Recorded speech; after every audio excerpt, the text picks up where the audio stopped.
नमस्कार, जोहार। न्यूज 11 भारत देख रहे हैं आप, आपके साथ मैं हूं अभिषेक भारती। आज आपको एक बड़ी खबर दिखाने वाले, एक बहुत बड़ा खुलासा करने वाले हैं हम। और खुलासा क्या करने वाले हैं? आज बहुत सारे सफेद पोशों को बेनकाब करने वाले हैं। चावल, सरकारी चावल जिसे पीडीएस का अनाज कहा जाता है, इस अनाज की वैल्यू अगर आपको समझनी हो तो हम और आप जिनके घर में टीवी है वो लोग नहीं समझ पाएंगे।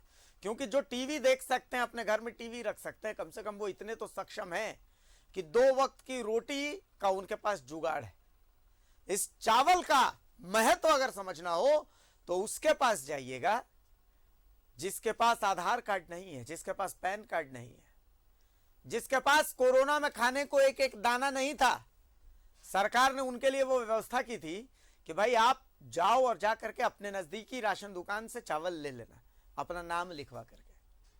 आप उससे पूछिएगा जिसका फूस का घर टूटा हुआ रहता है गांव में, जिसकी छत टपकती है, जो सक्षम नहीं है इस बात का जवाब देने के लिए कि रात में वो खाना खाएगा या नहीं खाएगा, उससे पूछिएगा कि चावल का महत्व क्या है। और उसी चावल का घपला आज हमको दिखाने वाले हैं। वो भी 1 करोड़ नहीं, 2 करोड़ नहीं, 10 करोड़ भी नहीं, पूरे 35 करोड़ के आसपास का घोटाला है। तो कौन है वो चावल चोर? कैसे हुई है चावल की ये चोरी? चावल का खिलाड़ी कौन है? ये तमाम सवालों के जवाब मिलेंगे आज डंके की चोट पर।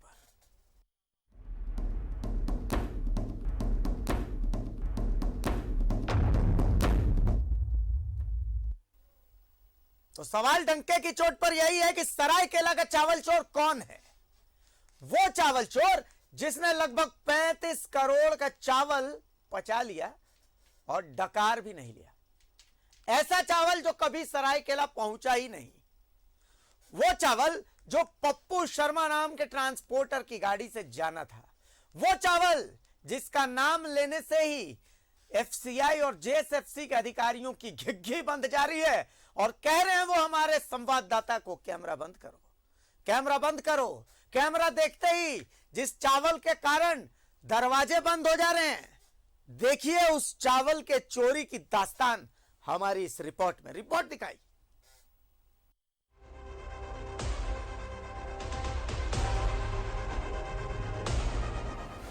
सरायकेला के चावल चोर,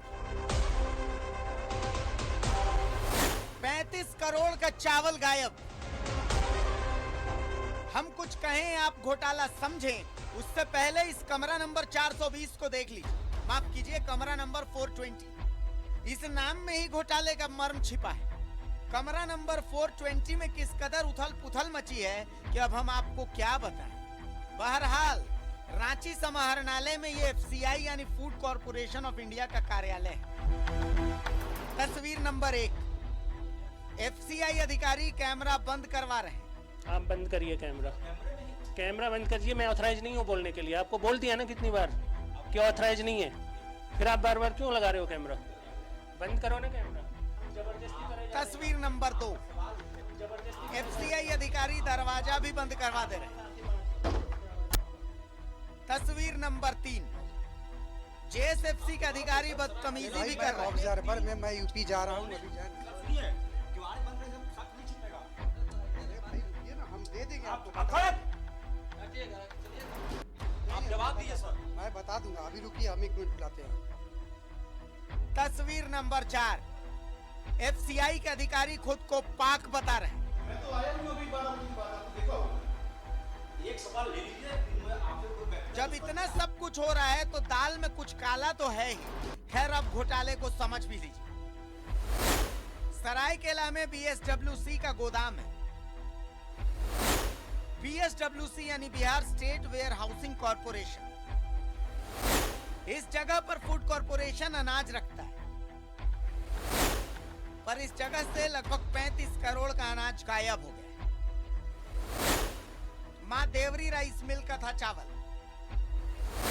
20 से 24 फरवरी के बीच कुल 30 लॉट में चावल की ऑनलाइन फर्जी एंट्री की गई। आसान भाषा में, चावल न कहीं से चला न कहीं पहुंचा तो गया कहां? तो मैंने स्पष्ट रूप से कह दिया कि वहां पे एफसीआई के अधिकारी नीचे से लेके ऊपर तक एफसीआई के अधिकारी और सरायकेला खरसावां के जिला के ठेकेदार दोनों के मिली भगत से यह घोटाला किया गया है। मैं आपके माध्यम से सीबीआई जांच की मांग करता हूं और आने वाले समय में मैं यदि इसकी सीबीआई जांच नहीं होती है तो मैं कोर्ट के शरण में जाऊंगा और न्याय की गुहार लगाऊंगा।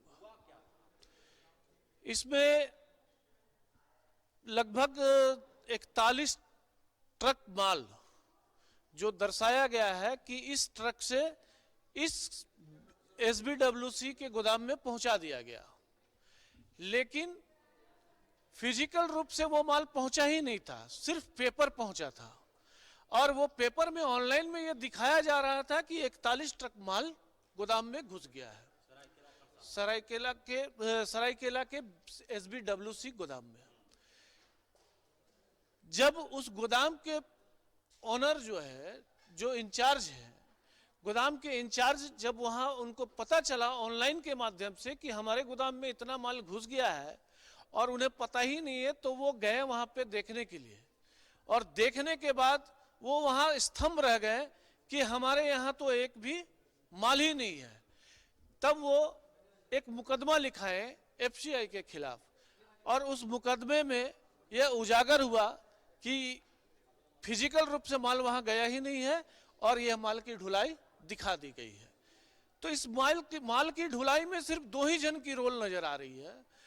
एक तो एफसीआई के अधिकारी जिनको माल देना था वो दिए नहीं, दूसरा एसबीडब्ल्यूसी के से जो माल उठ के एसएफसी के गोदाम में लाते हैं वो ठेकेदार, क्योंकि उनकी गाड़ी को दिखाई गई है, बिना किसी की सहमति के उनकी गाड़ी का नंबर कैसे दर्शा दिया जाएगा। तो ये दो लोग मिलकर लगभग 35 लाख रुपए के घोटाला का किए हैं, जो अभी वर्तमान में है। यदि इसकी सीबीआई जांच हो तो हमें लगता है कि 100-200 करोड़ का घोटाला का उजागर हो। इस घोटाले को समझने के लिए आपको एक नाम जानना होगा। ये नाम है पप्पू शर्मा। पप्पू शर्मा को कोल्हान का चावल माफिया कहा जाता है। बाकी तारीफ भी सुन लीजिए। स्पष्ट है ना, जब उसकी गाड़ी चली है और माल वहां पहुंचा नहीं है तो खेल तो इसी में खेला गया है ना। जब गाड़ी उनकी चली है, दिखाया जा रहा है कि गाड़ी पप्पू शर्मा की चली है, तो खेल तो एफसीआई माल दिया है, पप्पू शर्मा माल ढोया है, ना माल निकला है ना माल पप्पू शर्मा ढोया है, तो खेल तो इन्हीं दोनों के बीच है। पूरे में हमें ऐसा लगता है कि आपको एक बात बता दूं कि पप्पू शर्मा पहले भी इस तरह के आरोप में ब्लैकलिस्ट है। आज वो अपने अन्य नामों से काम वही कर रहे हैं, लेकिन नाम अन्य बदल कर रहे हैं। आज भी उनकी ये वर्चस्व है कि वो इतना बड़ा कांड करने के बाद भी दोबारा टेंडर डालने के लिए तैयार खड़े हैं और हमारे राज्य के आपूर्ति विभाग के प्रबंध निदेशक उन्हें टेंडर डालने के लिए पूरी इजाजत दे रखी है। मैं इस माध्यम से ये कहना चाहता हूं कि उन्हें जब तक इस बात की पूरी जांच नहीं हो जाए तब तक उनके संबंधित कोई भी व्यक्ति को टेंडर से किनारे रखें। इस लिस्ट को देखिए। कहने वाले तो यहाँ तक कह रहे हैं कि इस लिस्ट से ही घोटाले का खुलासा हो जाएगा, पर कोई ध्यान से देख ही नहीं रहा। कम बेसी नहीं है, जबकि इंसान का वजन 2 बार तोल दिया जाए तो अलग अलग हो जाते हैं। मामले की जांच चल रही है, लेकिन सवाल है कि जांच कब तक चलेगी, कुछ होगा भी या नहीं होगा। जब ये प्रकाश में आया है तो कमेटी ऑलरेडी वहां पर गई हुई है जो इसकी जांच कर रही है। जांच रिपोर्ट कमेटी बताएगा ना। कमेटी अब जांच रिपोर्ट जब देगा तब पता चलेगा उन्होंने क्या पाया वहां पर। 5 लोग हैं, हमारे डीजीएम है और 4 एजीएम हैं। अब आप समझ लीजिए, जिस घोटाले भर के सवाल से अधिकारियों का व्यवहार ऐसा हो जाए कि एफसीआई अधिकारी कैमरा बंद करवा देते हैं, जेएसएफसी अधिकारी धक्के मार कर निकाल देते हैं, तो समझ लीजिए ये घोटाला कितना बड़ा है। खेल में कौन कौन शामिल हो सकता है। बस हम ये चाहते हैं कि सच सामने आए। सच का सामने आना बेहद जरूरी है, क्योंकि अगर चावल गायब हुआ है तो ये गरीबों का चावल है, झारखंड का चावल है। रांची से न्यूज़ 11 भारत के लिए अजय लाल की रिपोर्ट। देखिए हमारा पैनल हमारे साथ मौजूद है। ये घोटाला आपने देख लिया, लगभग 35 करोड़ से ज्यादा का घोटाला हो सकता है। चावल यहां से चला नहीं, चावल वहां पहुंचा नहीं, चावल गया कहां, एंट्री कैसे है चावल की, खाद्य आपूर्ति विभाग को इस पर जवाब देना चाहिए। लेकिन मैं मेरे पैनल को कुछ दिखाना चाहता हूं, मेरे पैनल को एक बार दिखाना चाहता हूं कि एक बार दिखा दीजिए कि भैया, मैं रिक्वेस्ट करता हूं मेरे पीसीआर से एक बार वो वीडियो प्ले करें जिसमें जेएसएफसी के अधिकारी और उनका बॉडीगार्ड हमारे संवाददाता से बदतमीजी कर रहा है। ये वीडियो क्या कुछ कहता है मैं चाहता हूं मेरा पैनल एक बार देखे, प्लीज वो वीडियो दिखाइए एक बार। 3 करोड़ का चावल आया ही नहीं गोदाम में। ये मैं अभी ऑब्जर्वर में जा रहा हूँ, अभी मैं बात करने की स्थिति आप में। महाप्रबंधक जीएम हैं, महाप्रबंधक मैं नहीं। क्या है आप यहाँ पर? आप जवाब दिए सर। अरे भाई मैं ऑब्जर्वर में, मैं यूपी जा रहा हूँ अभी। सुनिए, किवाड़ी बंद करने से शक नहीं छिपेगा। अरे भाई रुकिए ना, हम दे देंगे आप आपको। डांटिएगा, चलिएगा बाहर। आप जवाब दीजिए सर। मैं बता दूंगा, अभी रुकिए, हम 1 मिनट बुलाते हैं आपको। आप बुलाइएगा।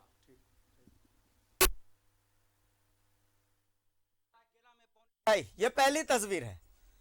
देखिए मेरे साथ पैनल में सरोज सिंह साहब हैं और एम तौसीफ साहब हैं, कांग्रेस से, सरोज सिंह साहब बीजेपी से हैं, मेरे सहयोगी अजय लाल रांची से हैं और सुनील गुप्ता सरायकेला से हैं। लेकिन एक बार फिर से मैं रिक्वेस्ट कर रहा हूं कि एक और वीडियो में दिखाना चाहता हूं। एक बार वीडियो दिखाइए कि एफसीआई अधिकारी कैसे कहते हैं कि कैमरा बंद कीजिए। कैमरे पर कुछ नहीं कहूंगा, एक बार दिखाइए वो वीडियो, पैनल क्या समझेगा उससे मैं चाहता हूं कि ये सारी चीजें एक बार दिखाइए।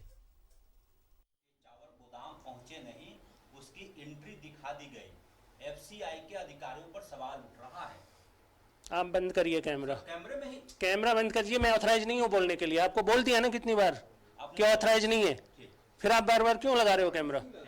बंद करो ना कैमरा। आप बंद करो।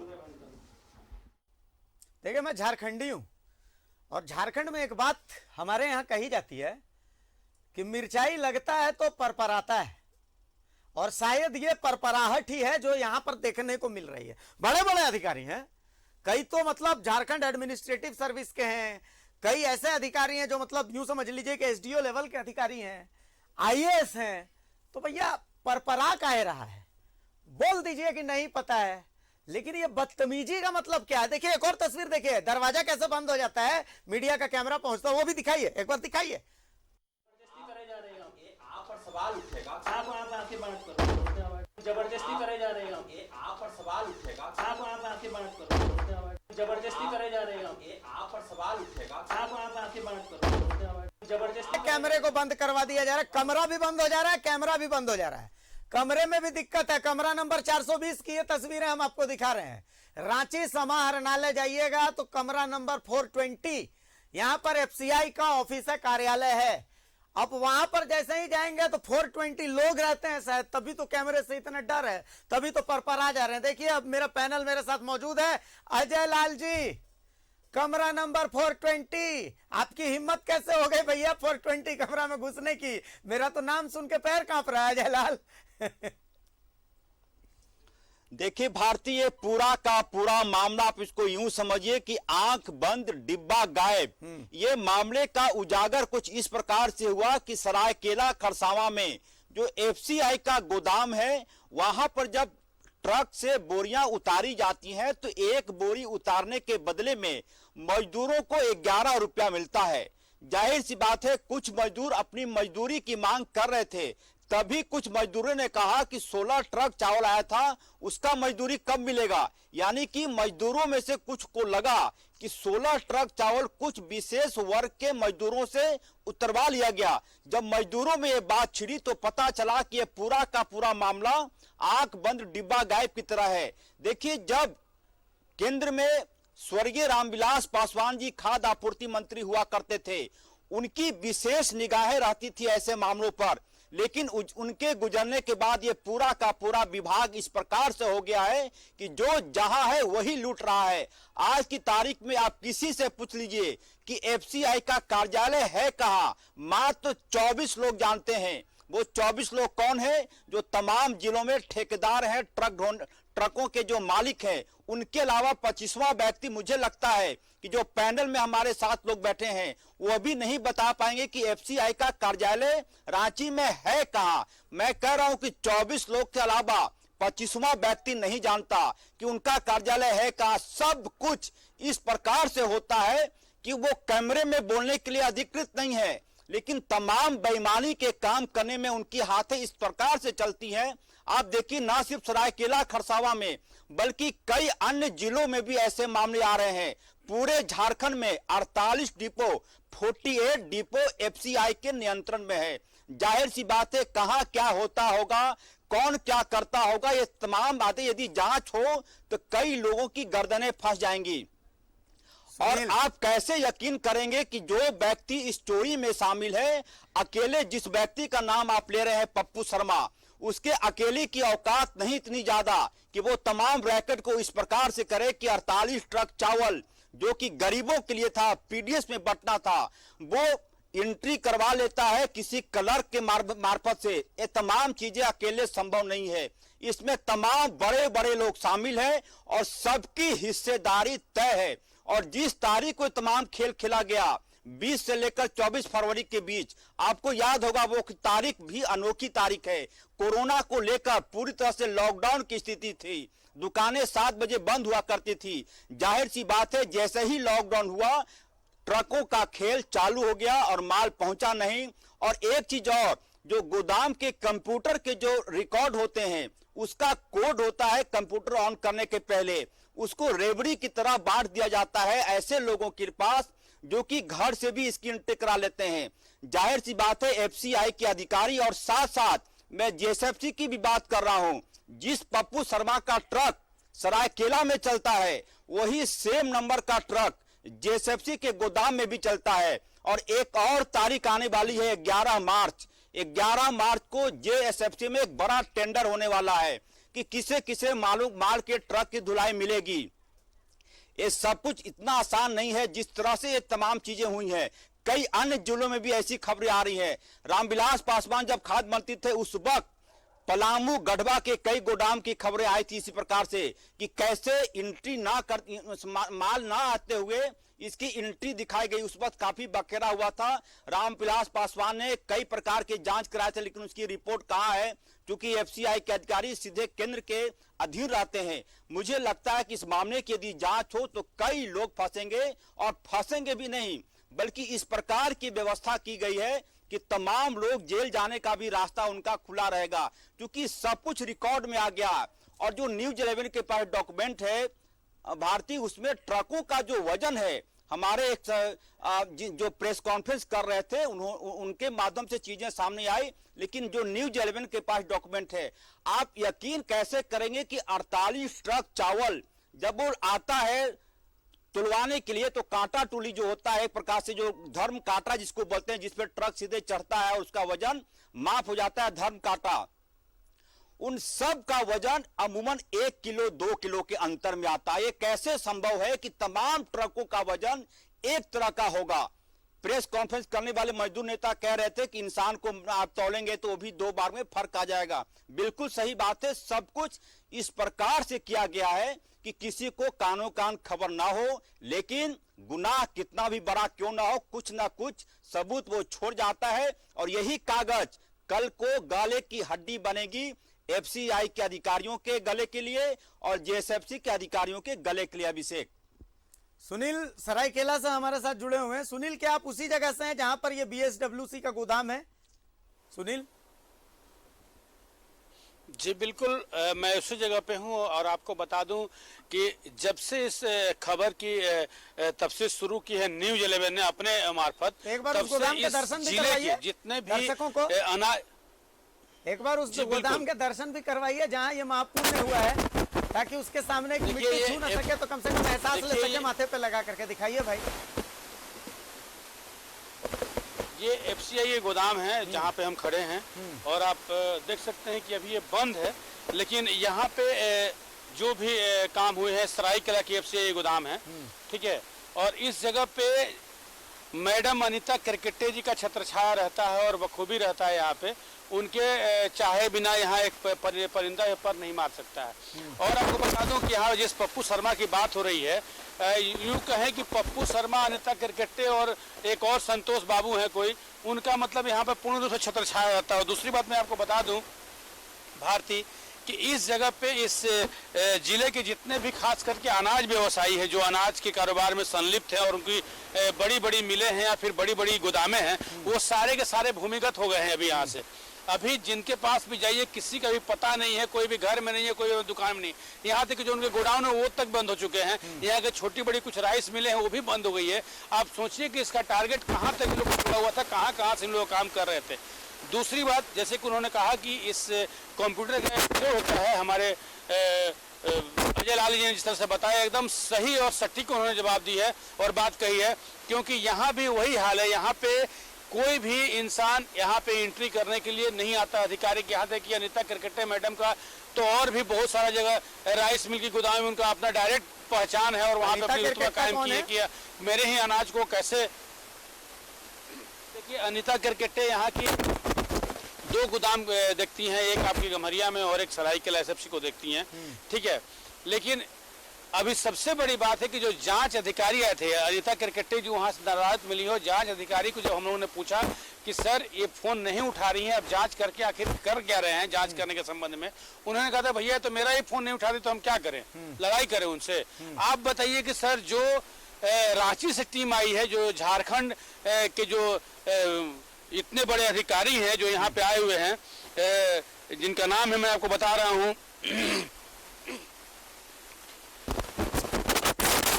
अमित रंजन जी यहाँ के डीएम हुए और आपको बताते हैं अनीता करकट्टे जी के नाम से उनको ये तक नहीं पता है कि मतलब यहाँ पे कैसे क्या हो रहा है, कैसे क्या नहीं हो रहा है। नीरज जी जो यहाँ पे आए थे रांची से, जो इस जगह पे छानबीन करने आए थे, इसकी तफ्तीश करने आए थे, आपको मैं बता दूं शैलेश कुमार सिन्हा को उन्होंने सीधे गाड़ी में बैठाया और यहाँ से लेकर अबू चक्कर हो गए। मैंने उनसे फोन पे भी बात की है, मैंने उपलब्ध कराई है अपने न्यूज भारत को कि आप देखें कैसे उन्होंने बात की। उन्होंने साफ इनकार कर दिया, भैया वो तो एफसीआई की प्लांट है ही नहीं, एफसीआई की गोदाम है ही नहीं, एसएफसी की गोदाम है, स्टेट फूड कॉर्पोरेशन की गोदाम है, और नेशनल फूड कॉर्पोरेशन की गोदाम है ही नहीं। हमने बोला जब आपकी वो गोदाम नहीं तो फिर वहां पे क्या कर झक मार रहे गए थे आप? बिल्कुल आप वहां पे जब गए हैं अपने अधिकारी को उठाकर, तो मेरे तो वही एक अधिकारी वहां रहता है। मैं एक बार पैनल के पास आ रहा हूँ। देखिए तमाम चीजें हमने देख ली, सुन ली, समझ ली। तौसीफ जी, मैं पहला सवाल आप ही से इसलिए ले रहा हूँ चूंकि खाद्य आपूर्ति विभाग आप कांग्रेस के कोटे के मंत्री के पास ही है और लगातार शिकायतों के बाद देखिए ये एक बहुत बड़ा घोटाला।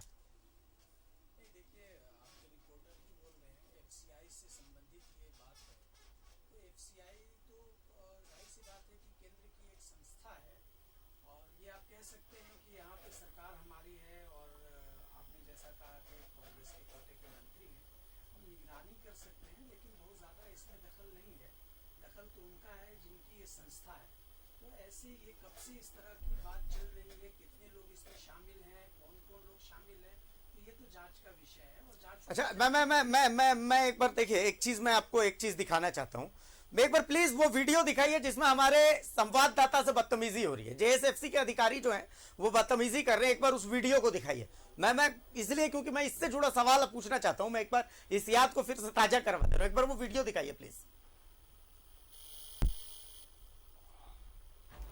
एक बार वो वीडियो दिखाइए प्लीज। जेएसएफसी से जुड़े जो अधिकारी ने जो बदतमीजी की है हमारे संवाददाता से, एक बार वो वीडियो दिखाइए प्लीज। केला में 3.25 करोड़ का चावल आया ही नहीं गोदाम में। मैं अभी ऑब्जर्वर में जा रहा हूँ, अभी मैं बात करने की स्थिति आप महाप्रबंधक डीएम हैं, महाप्रबंधक मैं नहीं। क्या है आप यहाँ पर? आप जवाब दे सर। अरे भाई मैं ऑब्जर्वर में मैं यूपी जा रहा हूँ अभी। सुनिए, किवाड़ी बंद करने से शक नहीं छिपेगा। अरे भाई रुकिए ना, हम दे देंगे आपको। चलिएगा, आप जवाब दीजिए सर। मैं बता दूंगा, अभी रुकिए, हम 1 मिनट बुलाते हैं आपको। आप बुलाइएगा। केला में 3.25 करोड़ का चावल आया ही नहीं गोदाम में। ये मैं अभी ऑब्जर्वर में जा रहा हूँ, अभी मैं बात। तो कुल मिलाकर को देख करके आप क्या समझ रहे हैं एक बार समझिए। बहुत शुक्रिया सुनील गुप्ता आपका इस चर्चा में हमारे साथ बने रहने के लिए। अजय लाल आप हमारे साथ बने रहेंगे, हमारा पैनल भी हमारे साथ जुड़ा रहेगा। अभी इसमें बहुत सारे खुलासे हैं जो कि होने वाले हैं। कहीं जाइएगा मत, डंके की चोट पर जारी रहेगा। एक छोटा सा ब्रेक ले रहे हैं, ब्रेक के बाद वापस आएंगे तो हम अपने पैनल से जुड़ेंगे। छोटा सा ब्रेक लीजिए। दिखा दिया कि हमने सवाल उठाया और उस सवाल को लेकर के हम उनके पास पहुंचे जिनसे जवाब लेना चाहिए, अधिकारियों के पास। सबकी घिग्घी बंध गई या फिर हमारे साथ बदतमीजी भी हुई। तौसीफ भाई हमारे साथ मौजूद है कांग्रेस से, सरोज सिंह साहब हमारे साथ मौजूद है बीजेपी से, अजय लाल सहयोगी हमारे साथ जुड़े हुए हैं। तौसीफ भाई तमाम चीजों को देखने के बाद क्या महसूस हो रहा है? नहीं देखिए, ये तो जांच का विषय है और जांच होनी चाहिए। गंभीर इशू है, गंभीर मसला है और ये चीज़ देखनी होगी कि आखिर ये अगर आपके चैनल के माध्यम से जो ये सामने आया है, झारखंड की जनता के सामने आया है, सरकार के सामने आया है, पूरा देश दुनिया देख रहा है इस चीज़ को, तो ये आखिर इसकी जड़ें कहाँ तक गहराई हैं और कब से गहरी है, ये सब चीज़ों पे बहुत ही गंभीरता से जांच होनी चाहिए और जांच के बाद ही कुछ कहना बेहतर होगा। लेकिन हाँ, जो हुआ है अगर ये सच है तो गलत हुआ है, ऐसा नहीं होना चाहिए। सच तो है, ये सच है कि 4 सदस्यीय टीम भी बनी। नहीं, ठीक है, मैंने मान लिया, लेकिन जिस तरह से जिन लोगों ने इस तरह का काम किया है वो घिनौना काम है। चूंकि कोरोना काल में आपने देखा लोग जो जरूरतमंद थे उनको किस तरह से अधिकारियों का ये व्यवहार, जी नहीं, ये तो एकदम बिल्कुल ये जवाबदेही तो तय होनी चाहिए। ये जो अधिकारी थे जिनके पास आप गए उनसे सवाल पूछा तो उन्हें तो जवाब देना ही चाहिए कि आखिर ऐसा हुआ है, मैं आपके पास ये आ रहा हूं। ऐसा इस तरह का व्यवहार नहीं होना चाहिए, बिल्कुल उनको जवाब देना चाहिए। हाँ, ये कह सकते हैं कि मुझे जानकारी नहीं है, इसकी हम जानकारी लेकर के हम आपको बताएंगे। कैमरे में देख रहे हैं हो सकता है कि उनको जानकारी नहीं हो, कोशिश हो रही है धक्का नहीं, हो सकता है, ये कोई जरूरी नहीं हो है कि वो सारे इसमें अधिकारी शामिल हैं या जितने ट्रांसपोर्टर हैं वो सब शामिल हैं, लेकिन बेगर शामिल हुए ये इतनी बड़ी घटना नहीं घट सकती, ये एक तरह से घटना ही है। और जब आप गए, कोई भी मीडिया या टीवी चैनल का व्यक्ति जाता है, कोई जर्नलिस्ट जाता है, किसी अधिकारी के पास जाता है, वो बहुत ही सम्मान के साथ उनसे बात करना चाहिए, उनको बताना चाहिए कि मुझे जानकारी नहीं है, मैं जानकारी लेकर के इसके बारे में और आपसे ज्यादा शेयर कर सकता हूं। तो बात तो जवाबदेही तो ही है, उस डिपार्टमेंट के हैं, उस डिपार्टमेंट में अगर घोटाला होगा तो जवाब कौन देगा? अजय लाल कुछ कहना चाह रहे हैं। जी अजय जी, कुछ कहना चाह रहे हैं? देखिए भारती, जो एफसीआई के यहाँ पे अधिकारी हैं, उनसे भी जब हम बात करने गए तो वो शौक से बात करने के लिए तैयार नहीं हुए। मैं करीब 1 बजे के आसपास उनके यहाँ गया था और 1 बजे से लेकर 2:30 बजे तक लगातार ये कहा जाता रहा कि वो वीडियो कॉन्फ्रेंस कर रहे हैं दिल्ली से। फिर 2:45 बजे का वक्त आता है, वो एक अधिकारी के पास भेजते हैं कि आप उनसे बात कर लीजिए। उसके बाद मैंने सॉरी कहते हुए उनका दरवाजा खोला और जब कैमरा ऑन था तब उन्होंने कहा कि मैंने जांच कमेटी बिठा दी है। और जो जानकारी मिली है कि पूरे जैसे ही न्यूज 11 की टीम उनके यहाँ दफ्तर में आई और ये जानकारी उन्हें मिली, वो सरायकेला खरसावां में अपने मौजूद अधिकारियों से बात कर रहे थे और पप्पू शर्मा से भी उनकी बातचीत हुई है। मैं आपके माध्यम से, यदि जांच होती है तो जांच का बिंदु यह भी होना चाहिए कि यहाँ जो अधिकारी हैं एफसीआई के, जो रीजनल मैनेजर है, मैं नाम उनका भूल जा रहा हूं अभी, रीजनल मैनेजर है, उनके फोन का कॉल डिटेल यदि आप खोलेंगे तो वो जानकारी मिल जाएगी कि पप्पू शर्मा से बातचीत करने का क्या उसके पीछे राज था। यदि वो ठेकेदार है, यदि उनका ट्रक चलता है, मैं बार बार कह रहा हूं कि अकेले पप्पू शर्मा की औकात इतनी नहीं है कि वो 48 ट्रक चावल की एंट्री ऐसे ही वो दिखा दे। जाहिर सी बात, इसमें कई लोगों के रैकेट बनाए गए और अमानत में खयानत का मामला है। नरेंद्र मोदी जो प्रधानमंत्री हैं, लगातार इन चीजों को गंभीरता वो देखते हैं कि गरीबों तक जो अनाज जाना है उसमें कोई कमी ना हो। तमाम पेट्रोल पंप पे देखे होंगे कि कैसे भारत की सरकार ने कोरोना काल में गरीबों को 5 किलो चावल मुफ्त दिया था। जब ऐसे अधिकारी बैठे रहेंगे राज्यों में और जिलों में तो जाहिर सी बात है अमानत में खयानत का मामला है। और मैं बार बार कह रहा हूं कि जो एफसीआई के अधिकारी हैं, पप्पू शर्मा से कैसे कैसे बातचीत होती थी, क्या बातचीत होती थी, यदि वो सार्वजनिक हो जाए तो सब कुछ दूध की तरह, दूध का दूध और पानी का पानी हो जाएगा। इसमें बड़े रैकेट काम कर रहे भारतीय। कुछ और डॉक्यूमेंट है न्यूज 11 के पास, मैं उसको भी कल सामने लेकर आऊंगा। जी सरोज जी, तमाम चीजें आप देख भी रहे हैं, सुन भी रहे हैं। देखिए, चावल के जिस तरह घोटाले के मामले आए हैं, आप और इस राज्य में आपने देखा होगा पिछले दिन सितंबर अक्टूबर 2 महीना, सितंबर अक्टूबर नवंबर, बीच में कई महीने चावल गायब हो गए हैं। जो प्रधानमंत्री गरीब कल्याण अन्न योजना के तहत जो गरीबों को चावल दिया जाता है, गेहूं और चावल जो सस्ते दरों पर, वो चावल जो है सो कई महीने नहीं बटे हैं राज्यों में। और राज्यों में नहीं बटे हैं, राज्य के कई जिलों में नहीं बटे हैं, पूरे प्रदेश की कहानी आई है। और ये जो आप देख रहे हैं, देखिए ये तो पहले, सबसे पहले तो मैं निंदा करता हूं जिन लोगों ने, अधिकारी जो भी हो, जो मीडिया के साथ जो है और आप न्यूज 11 के साथ जो व्यवहार किया उसका मैं निंदा करता हूं। क्योंकि जब वहां गए हैं, चौथा स्तंभ है, जब पत्रकार वहां गए हैं, आपकी मीडिया टीम वहां गई है, तो उनको बातों को जवाब देना चाहिए, न कि उनको धक्का मुक्की करना चाहिए। और अगर ये जिस तरह का व्यवहार उन्होंने किया है, इस पर तो उन पर अलग से कार्रवाई होनी चाहिए। और दूसरा साथ साथ ये भी है कि दाल में कहीं ना कहीं कुछ काला है, तभी अगर वो ठीक रहते तो उनको आराम से बुलाते और चाय पिलाते कि ये सारा कुछ है, देख लीजिए, कोई दिक्कत नहीं है। लेकिन जिस तरह से वो कर रहे हैं, तो चोर के दाढ़ी में तिनका की जो कहावत है वो चरितार्थ हो रहा है अधिकारियों का, जो वहां दिखाई दे रहा है। इसका मतलब कि निश्चित रूप से वहां इसका कोई अब प्रमाण की जरूरत नहीं कि वहां गड़बड़ियां नहीं हुई है, गड़बड़ियां हुई है। और गड़बड़ियां जो हुई है उस पर जो अधिकारी है, किसी को बख्शा नहीं जाना चाहिए, कार्रवाई होनी चाहिए। जो थोड़ा सा जो है कांग्रेस के मित्र जो है इसको तुरंत ट्विस्ट कर दिए, राज्य सरकार केंद्र सरकार बनाने की कोशिश किए।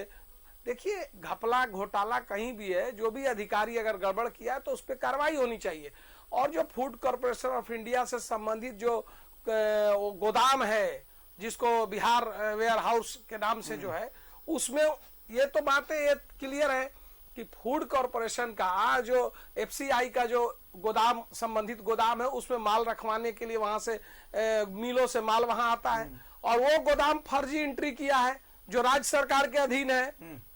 जो फर्जी एंट्री किया है वो राज्य सरकार के अधीन है, और वह फर्जी एंट्री करीब 8,600 कुछ क्विंटल, करीब 9,000 क्विंटल का वो गलत जो है सो एंट्री दिखाया, माने गोदाम में माल आया नहीं और उसकी एंट्री उन्होंने दिखाई है, वहां पर उन लोगों ने दिखाया है।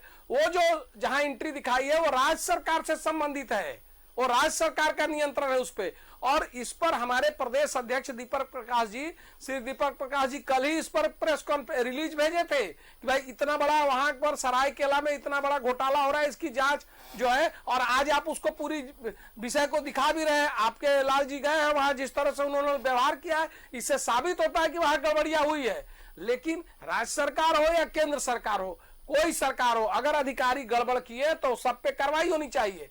और मंत्री जी तो बड़ा, जो झारखंड के मंत्री जी कांग्रेस के, जिनके पास खाद्य आपूर्ति है, बड़ा जो है अपने को काबिल बताते हैं कि भाई हम तो बहुत काबिल मंत्री हैं, काबिल और है भी। आपके और काबिल है भी, और ऐसा काबिल है, बहुत इंटेलेक्चुअल हैं, बहुत पढ़े लिखे हैं, इतना काबिल है, मानना ही पड़ेगा, वो मान रहे हैं ना, मानना पड़ेगा। इतना काबिल है कि आपके यहाँ घपले घोटाले का आपके न्यूज 11 में कई बार मैं आके बहस जो है उस पर कर चुका हूँ। जो पूरा जो है पलामू का आपके जो दिखा रहे थे चावल लूट और जो है धान का खरीद में गड़बड़ी, तो घपले घोटाले के लिए विभाग मा ही रहा है। और घपले घोटाले पर मैं समझ रहा हूं कि इस विभाग से संबंधित घपले घोटाले में 8वां 10वां बार मैं आपके चैनल में आ रहा हूं। नहीं, एफसीआई पे बात कर लीजिए ना, काबिल तो इतने एफसीआई पे बात कर हैं, लेकिन आपको एफसीआई का गोदाम, जिसको संबंधित गोदाम जहां पर राज्य सरकार का जहां रखने की जिम्मेवारी थी, वह एंट्री बिना एंट्री का दिखाया है, तो इसमें राज्य सरकार के अधीन वो गोदाम है, उस पर भागिए मत आप जो है सो ठीक है, एफसीआई चोर है मान लिया, तो एफसीआई चोर है तो आपकी जिम्मेवारी, आप राज्य के लोगों को अनाज दे रहे, तो राज्य की जिम्मेवारी तो आप कह के आए हैं ना, तो आप क्या कर रहे थे, तो आप मिल गए थे उसमें। इसलिए इसको एफसीआई और राज्य सरकार मत बनाइए। जिन लोगों ने गड़बड़ी की है उन पे सब पे कार्रवाई होना चाहिए, और जांच भी हो रही है। एफसीआई तो कम से कम 4 सदस्यीय कमेटी बना दी, आप लोग तो कुछ भी नहीं किए। यही तो दिक्कत है कि न्यूज 11 में रोज घपले घोटाले राज्य सरकार के चल रहे हैं, कई विभागों के, कभी आपने उस पर संज्ञान नहीं लिया। कम से कम वो तो 4 सदस्यीय कमेटी भी बना है एफसीआई। लेकिन एफसीआई हो चाहे राज्य सरकार के अधिकारी हो, कोई भी हो, बस बक्सा नहीं जाना चाहिए, कार्रवाई होनी चाहिए। और इस पर हम लोग भी अपने स्तर से इसको देखेंगे कि भाई क्या हो सकता है, इस बात को उठाएंगे। न्यूज 11 तो उठा ही रहा है, और आप उठा रहे हैं तो कुछ ना कुछ तो हो जाएगा। राज्य सरकार की तो मैं नहीं जानता, अगर केंद्र सरकार के एफसीआई के अधीन आता है, अगर उसके अधिकारियों की गड़बड़ी होगी तो निश्चित रूप से लोग नपेंगे। राज्य सरकार का तो भाई लोक लाज यहाँ सब खत्म हो गया, उसका मैं कुछ नहीं कर सकता, उस पर तो यही बताएंगे। मैं आपको एक और, मैं तौसीफ जी जवाब दें उससे पहले एक बात बता देता हूँ। एक नाम है जो सब लोग जहन में बिठा लीजिएगा, एक नाम है अनीता केरकेट्टा, सरायकेला में मैडम पोस्टेड। अनीता केरकेट्टा कौन है, उनके देवर कौन है, उनके देवर कैसे ये सारा कारोबार संभालते हैं, विष्णु राइस मिल है जिससे अनीता केरकेट्टा का क्या संबंध है। बहुत सारी ऐसी चीजें हैं जिसका दूसरा अध्याय हम आपको कल भी दिखाने वाले हैं। आज तो ये पहला अध्याय था जिसमें हमने दिखाया कि ये लगभग कैसे 35 करोड़ का अनाज लगभग गायब हो गया है। अभी इसका सेकंड एपिसोड भी मैं आपको बहुत जल्दी दिखाने वाला हूं। देखिए अजय लाल कुछ कहना चाह रहे हैं, एक बार मैं अजय लाल के पास आ रहा हूं, फिर मैं कौशिक जी के पास आऊंगा। अजय लाल देखिए भारती, हुआ यह है कि एफसीआई ने किसानों से धान खरीदा, धान खरीदी के पैसे भी एफसीआई ने किसानों को दिया। अब यह भी जांच का विषय है कि एफसीआई ने कितने धान खरीदे किसानों से, और वो धान खरीदकर जाता है राइस मिल के पास। राइस मिल किसका है? जैसा कि अभी आप नाम ले रहे थे, राइस मिल भी एक अधिकारी के रिश्तेदार का है, और राइस मिल में चावल तैयार होता है 48 ट्रक चावल, लेकिन वो ट्रक वहां से निकलता नहीं है। और जो जानकारी मिली है न्यूज 11 के पास कि ये पूरे 48 ट्रक चावल पश्चिम बंगाल भेजे गए तो अजय जी, पश्चिम बंगाल से जुड़ा हुआ। अजय जी खुलेगा, कल सबूतों के साथ डंके पर चोट करेंगे, चिंता नहीं करना है। कल सबूतों के साथ एक एक नाम का पर्दाफाश होगा, मजबूर कर देंगे कि कार्रवाई करनी पड़ेगी। एक एक चीज बाकायदा खुलासा है हमारे पास, बाकायदा डॉक्यूमेंट्स हैं, कौन कौन से अधिकारी हैं, मंत्री जी का क्या रोल है, ये भी हम बताने वाले हैं। मैं आपको बता रहा हूं यहां पर बैठ करके कि क्या मजबूरी है कि मंत्री जी चुप बैठे हुए हैं, माइक झटक देते हैं ना, आखिर क्यों माइक झटक देते हैं ये भी बताएंगे। हाँ तौसीफ भाई अपनी बात पूरी कीजिए। नहीं देखिए, मैं ये कहना चाहता हूँ कि ये जो घोटाला हुआ है, और इस पे तो ये देखना होगा कि ये संस्था जैसा बता रहे थे, ये तो सच है ना कि ये तो एफसीआई जो है भारत सरकार के अधीन है। मेरा इस पे सुपरविजन है। ये आप कह सकते हैं कि जिस राज्य में किसी केंद्र की कोई संस्था होती है तो सुपरविजन होता है, बहुत ज्यादा उसमें हस्तक्षेप नहीं होता, दखल नहीं होता है।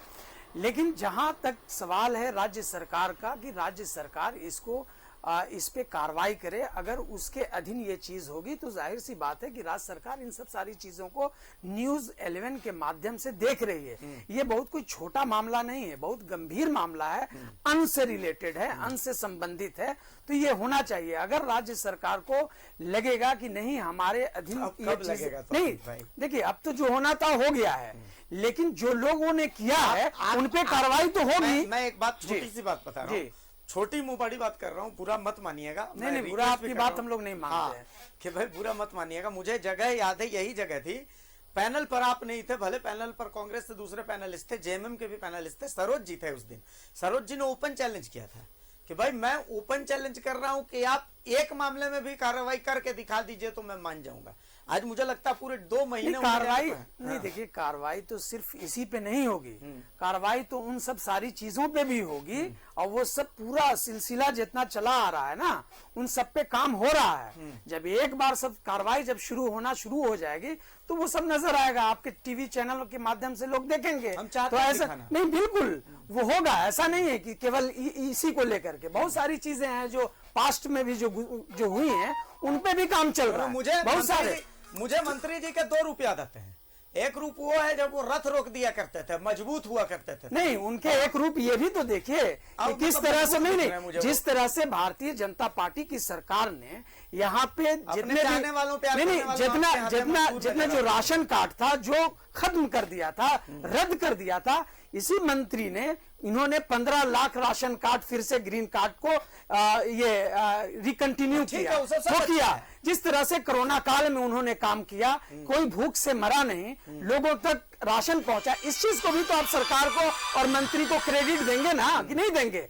अब जहां पे क्रेडिट देना है वहां आपको क्रेडिट देना पड़ेगा, और जहां पे लग रहा है कि नहीं हम उसके जिम्मेदार हैं उनको क्रेडिट देने के लिए, मैं तो कह रहा हूं जी कि मैं मर रहा हूं उनको क्रेडिट देने के लिए। सच बता रहा हूं कि मैं चाहता हूं कि मैं उनको क्रेडिट, हाँ तो क्रेडिट दे दी, बहुत सारा उन्होंने ऐसा काम किया है। मैं जहां पर क्रेडिट देना चाहता हूं वो क्रेडिट लेना नहीं चाह रहा हूं। कार्रवाई कर दे, मैं कल उनको क्रेडिट दूंगा। नहीं, अगर उनके अधीन होगा तो बिल्कुल, देखिए ऐसा नहीं है कि नहीं अधीन, अगर खाद्य आपूर्ति का ही सवाल नहीं है, ये एफसीआई का सवाल है भाई, तो ये पेचीदा मामला है।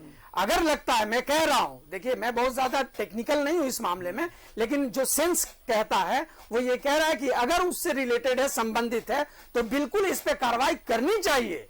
मैं कह रहा हूं कार्रवाई होनी चाहिए। ये बहुत घिनौना और गंदा काम हुआ है, ये नहीं होना चाहिए। और ये जो लोग भी शामिल हैं इसमें, उन पे कार्रवाई बिल्कुल होनी चाहिए, जांच होनी चाहिए, जांच में जो भी चीज आए और उसको देखते हुए कार्रवाई होनी चाहिए। ये कौन कहेगा कि कार्रवाई नहीं होनी चाहिए? कोई नहीं कह सकता। सब हैं, करता कोई नहीं है। सरोज जी देखिए, देखिए, कार्रवाई इस राज्य में आप उम्मीद कर सोच सकते हैं कि इस राज्य में भ्रष्टाचार पे कार्रवाई होगी? काहे नहीं होगी? आप अभी तक एक हुआ है क्या? मैं 2-2.5 साल हो गए, 2 साल से ऊपर हो गए सरकार के, और मैं लगातार आ रहा हूं चैनल में। रोज आप कोई ना कोई विषय पे घपला, घोटाला, भ्रष्टाचार के इशू आप दिखाते, एक कॉन्क्रीट कार्रवाई बताइए। आप ये लोग कहते हैं और ये लोग कह रहे हैं, जब ये नहीं, इनके सारे पैनलिस्ट आते हैं, चाहे कांग्रेस के, जेएमएम के सारे मित्र आते हैं, बस एक ही बात कहेंगे कि बहुत गड़बड़ हुआ है, सब जांचें हो, सब जांच हो रही है। थोड़ा सा मैं याद दिला दूंगा, पहले आप बोल लीजिए, आराम से बोल लीजिए। तो क्या है कि ये लोग आते हैं, कहते हैं कि सब आएगा। अरे भैया, आपकी सरकार है ना, तो इनसे पूछिए घपले घोटाले का, तो ये पिछली सरकार का देने लगे कि ये हुआ था। अब इनको अंदाजा ये हो गया था कि शायद मैं कुछ बोलूंगा, इसलिए इन्होंने कह दिया। मेरी बात ठीक है, कंप्लीट करिए। मैं इस चैनल, आपके चैनल में इस बात को 10 बार दोहरा चुका हूँ भाई, 2.5 साल से आपकी सरकार है। अगर रघुवर जी की सरकार ने गड़बड़ किया है, और पीछे की भाजपा की सरकार में अर्जुन मुंडा जी मुख्यमंत्री रहे, उन्होंने गड़बड़ किया है, अगर बाबूलाल जी भी रहे हैं सरकार में, अगर उन्होंने गड़बड़ किया है, तो आप 2.5 साल से हैं, सबको जेल भेजिए। जैसे हम लोग आपके सरकार में मधु कोड़ा, जेएमएम और सबकी मिली जुली सरकार जो आप लोग बनाए थे और जो घपला घोटाला किए थे, हम लोग सबको भेज दिए थे ना, हम लोग सबको भेज दिए थे, सब कोर्ट के चक्कर लगा रहे हैं और सबकी संपत्ति जब्त हो रही है। जवाब दे देता तो उसी तरह से आएंगे हम लोग समय ना, तो आपका वाला सबको जो जो हुआ है ना, आप लोग नहीं भेजिएगा, हम लोग भेज देंगे। हम लोग की गड़बड़ी है, उसको भेजिए ना, आपको कौन रोका है? निकाल कर लाइए एक भी, तो गड़बड़ी ही नहीं है। आप क्या करिएगा, यहाँ आके थोती दलील लीजिएगा, लेकिन जब हम लोग आएंगे ना, तो जितना किए हैं ना, इसको हम लोग करके दिखा देंगे और सब लोग जेल में रहेंगे। आपको हम बता रहे हैं जो हालत है। अब एफसीआई, राज्य सरकार, एफसीआई, अरे देखिए उत्तर प्रदेश में कि केंद्र सरकार अगर गरीबों के लिए अनाज दिया, तो कोरोना में राज्य सरकार भी दिया, वो अपने जितना केंद्र दिया उतना राज्य भी दिया। आपको केंद्र जितना दिया उसमें भी 2 महीने से अनाज नहीं मिला, 2-3 महीने से, उसमें भी घपला कर रहे हैं और आकर के यहाँ थोथी दलील देंगे। ये तो जनता देख रही है ना कि उनको मिल रहा है कि नहीं मिल रहा है। आपके झूठ बोलने से तो नहीं होगा। आप चैनल में कर दिया कि नहीं मिल रहा है, तो थोड़ी जनता मान जाएगी। जनता से पूछिए कि कितने दिनों नहीं मिला है, और आज आपके काबिल मंत्री जी क्या कर रहे हैं, मिला है क्या? धान का घपला दिखाते दिखाते अभिषेक जी थक गए पलामू में घोटाले का। और मैं बता रहा हूं, जिस मिल से गया है, मैं जिस मिल से गया है वो मिल नोटिफाइड भी नहीं है। जिस मिल से गया है वो धान का वो नोटिफाइड भी नहीं है। अधिकारी आपके चला रहे हैं, आपको पता नहीं है। तो कौन कर रहा है ये लोग? आप पूरे हिंदुस्तान में, आप कोरोना की बात करेगा, पूरे हिंदुस्तान में हर स्टेट कोरोना में कुछ ना कुछ दिया अपने तरफ से। झारखंड सरकार अपने तरफ से कोरोना में कुछ नहीं दिया। जो केंद्र दिया वही पैसे वही पहुंचे भी, उसमें कि कितने पहुंचे वो अभी बाकी होगा, आएगा समय तो पता चलेगा, लेकिन अपने तरफ से कुछ नहीं दिया। दवा फ्री, वैक्सीन फ्री, पहले बोले कि वैक्सीन देंगे वो भी फ्री, अनाज फ्री। पहला फेज में 285 करोड़, दूसरे फेज में 227 करोड़, तीसरे फेज में 199 करोड़, तीनों फेज में केंद्र सरकार ने राज्य को दिया। राज्य सरकार अपने तरफ से कुछ नहीं किया। अनाज भी आया, वो भी खा गया। आप देखिए उत्तर प्रदेश में कैसे उन्होंने किया। तो आप इसको करवाइए। अब मैं बर्दाश्त नहीं हो रहा है, तो थोड़ा सा देखिए, बीच में बोलिएगा नहीं। देखिए, जिस तरह से इन्होंने कहा, ये सच है कि जब सरकार बनी तो 32,000 या 55,000 रुपया छोड़ करके रघुवर दास गए थे। उनको पूरा ये अंदाजा था और पूरी उम्मीद थी कि दोबारा मेरी सरकार बनेगी, केंद्र में मेरी सरकार है और जितना चाहेंगे उतना पैसा मेरे पास आ जाएगा। तो सच्चाई ये है कि केंद्र, ये राज्य सरकार को किस तरह से इन लोगों ने छोड़ा, मतलब जो खजाना था किस तरह से खाली था, ये पता है, सभी को पता है। एक चीज। दूसरी चीज ये है कि जिस तरह से भारतीय जनता पार्टी ने यहाँ पे शासन किया और उनके शासन काल में जितने भी घोटाले हुए हैं, आप बेफिक्र रहिए, उस पर जांच चल रही है और बहुत गंभीर सारे घोटाले हुए हैं। और इसी सरकार में उन सारे घोटालों का भी पहले आप ही ने उजागर किया है और उस पे दूध का दूध, पानी का पानी आएगा। और जहां आप जाना चाह रहे हैं आपके लोग जाएंगे। आप इत्मीनान रहिए, अभी 3 साल 2.5 साल बाकी है और आने वाला जो समय होगा उसमें भी हमारी सरकार बनेगी। तो इतना उत्तेजित मत होइए कि हम लोगों को भेज दीजिए। आप लोग जाइएगा और पूरे प्रूफ के साथ जाइएगा। इनके ही सरकार के एक मंत्री हमेशा इनकी सरकार को घेरते रहे, मुख्यमंत्री को घेरते रहे। मुख्यमंत्री का चेयर जो होता है वो एक संवैधानिक पद होता है, बहुत रिस्पेक्टेड पद होता है। उस पद को किस तरह से धूमिल किया गया भारतीय जनता पार्टी के द्वारा, वो सारे देश और दुनिया देखी। तो अब मेन हद जो है, जो उन्होंने कहा कि रघुवर दास के जमाने से लेकर के जो शुरू हुआ था 2005 में शुरू हुआ था।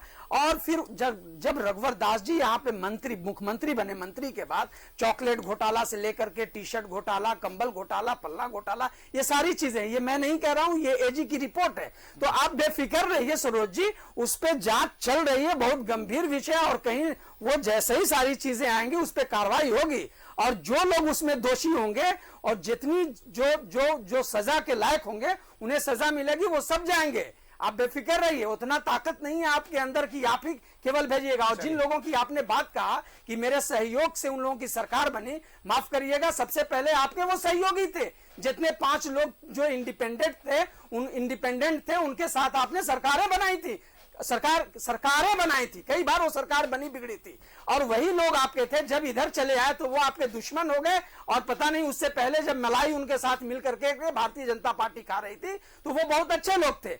तो आपने क्या किया है, नहीं किया, ये राज्य की जनता ने बखूबी देखा है, जिसकी वजह से इस बार जो चुनाव हुआ उसके बाद आपको कहां बैठा दिया वो देखिए, इत्मीनान से देखिए। अभी 10-15 साल तक आपको इसी तरह से देखना पड़ेगा। और ये सरकार संवेदनशील है, ये सरकार गरीबों के लिए है, ये सरकार गरीबों के लिए काम किया है, ये सरकार हेल्थ क्षेत्र में भी अच्छा काम किया है और शिक्षा के क्षेत्र में भी काम किया है। जो आपने तोहफे में दिया था हम लोगों को, चाहे वो पारा शिक्षक हो, जल सहिया हो, आंगनबाड़ी हो, सारों की समस्या का समाधान इसी सरकार में हो रहा है और बखूबी हो रहा है, और सारे लोग खुश हैं। और आने वाले नहीं, जितना लाठी चार्ज हुआ था सरोज भाई आपकी सरकार में, इस सरकार में नहीं हुआ है, इस चीज को आपको मानना पड़ेगा।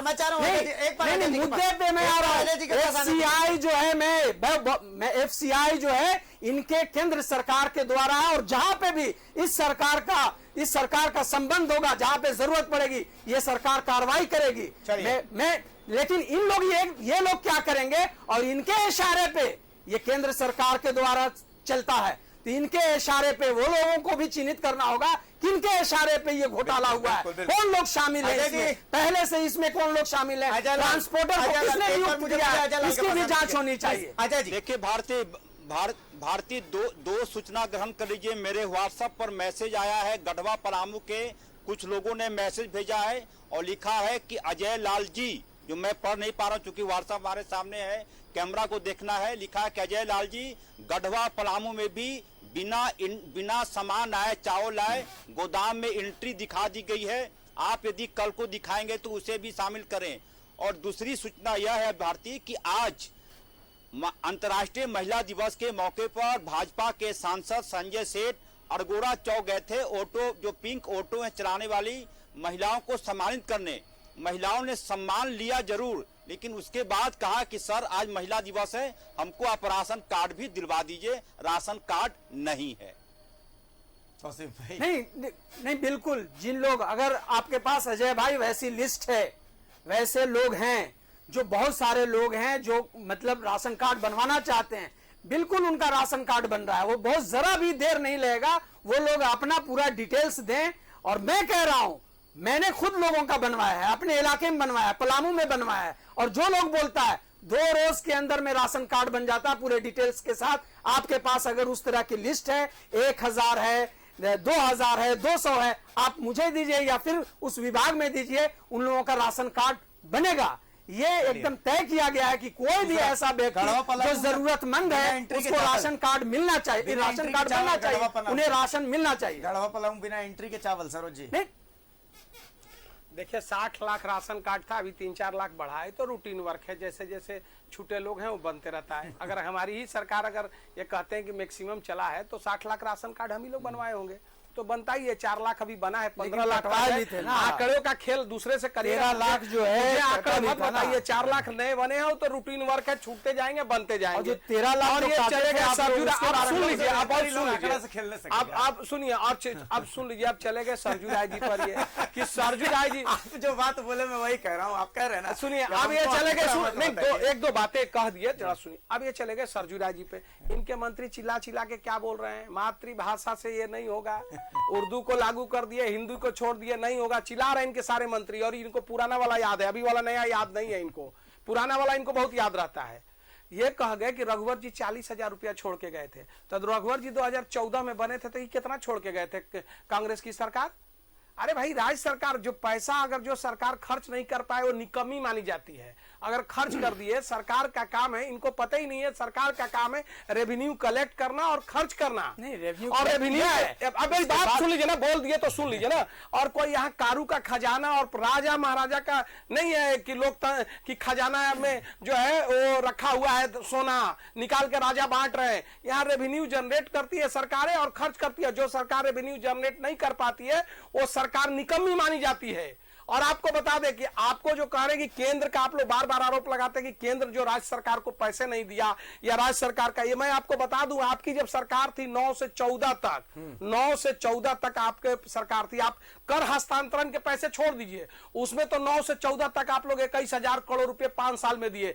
और मोदी जी की सरकार 14 से 19 तक 44,000 करोड़ रुपया कर हस्तांतरण में दिया। और जो ये अभी का आपको बता रहे हैं, अभी जो आज अभी 3 साल में ही 44,000 आप कहिए कि उनके समय दिए, मैं बताऊं अभी आप 60,000 करोड़ से ऊपर दे दिए। सुनिए, आपको ग्रांड में जितने पैसे आपकी सरकार 5 साल में दी ना, उससे दुगना दिए मोदी जी। और अभी आपकी सरकार को उससे भी ज्यादा दे दिया अभी 3 साल में ही 5 साल का। आप ये मत कहिए कि केंद्र नहीं दे रहा। और रेवेन्यू जनरेट करके कुछ भी दूसरे पर मत लगाइए। निकम्मी सरकार ने रेवेन्यू जनरेट नहीं कर पा रहे, सौतेला व्यवहार किया है और वो देखने के लायक है। अभी तक इन्होंने जीएसटी का पैसा या और भी जो मिलना चाहिए, ये लोग सौतेला व्यवहार क्या कर रहे हैं उन सरकारों के साथ जो सरकार जो भारतीय जनता पार्टी की जानकारी के लिए आप जानकारी मांग रहे हैं, आप अपनी जानकारी में इजाफा करके मेरे पास आंकड़े हैं, मैं भी दिखा सकता हूं, मेरे पास भी आंकड़े हैं। आंकड़े से आप मुझे मत बताइए, अपनी जानकारी में इजाफा लाइए और लोगों को बताइए, कार्रवाई करवाइए। मैं दलील मत दीजिए। तारीफ करना चाहता हूं। बहुत शुक्रिया अजय लाल, बहुत शुक्रिया तौसीफ भाई, बहुत शुक्रिया सरोज जी, आप तमाम मेहमानों का बहुत शुक्रिया। हम तो बस यही उम्मीद रखते हैं कि कार्रवाई होनी चाहिए। कार्रवाई होगी तभी हम मानेंगे कि हाँ भाई सिस्टम मजबूत है, वरना फिर हम बोलेंगे कि मजबूत नहीं, सिस्टम मजबूर है। बहुत शुक्रिया आप तमाम मेहमानों का डंके की चोट पर अपना वक्त देने के लिए। जब तक तोड़ेंगे नहीं तब तक छोड़ेंगे नहीं। अनीता क्रिकेटा कौन है, विष्णु राइस मिल से उनका संबंध क्या है, तमाम चीजों का खुलासा बहुत जल्द न्यूज़ 11 भारत करने वाला है डंके की चोट पर। नमस्कार, जोहार।